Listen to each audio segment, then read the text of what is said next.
All right, today we're jumping into a simple story that, honestly, has a really profound lesson about the kind of choices we all face.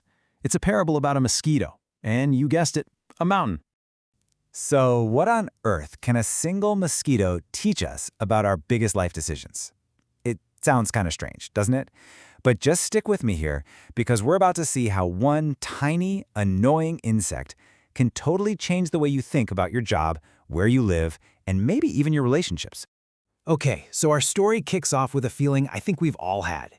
It's about an unwanted visitor, and that moment when a small nagging problem starts to feel like it's taking over your entire world.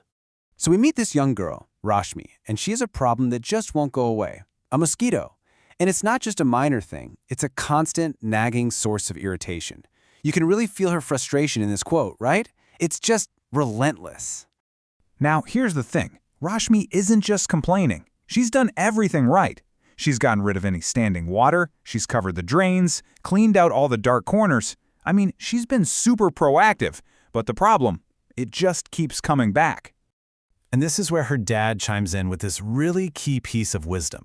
He points out that the real source of the problem, well, it's not completely in her control. It's coming from these shared spaces all around them. And that's a huge realization, isn't it? That sometimes our problems are just one part of a much bigger system. So, faced with this problem that she can't seem to solve completely, Rashmi comes up with a pretty bold plan. She decides she's going to find what she thinks is the perfect, flawless solution.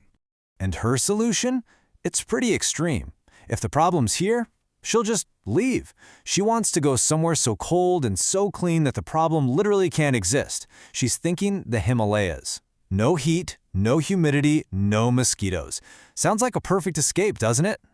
But, and there's always a but, as her father gently explains, this quest for a perfect, problem-free life, it comes with a price. Turns out every ideal has its own hidden costs. Okay, pay attention, because this slide is the heart of the whole thing.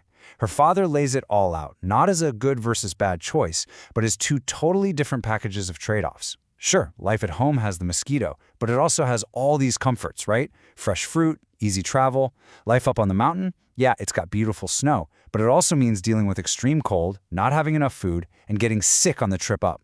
You can't just pick and choose the good parts from each side. You have to pick one entire package, problems and all. And all of this brings us to the real, fundamental choice at the center of the story.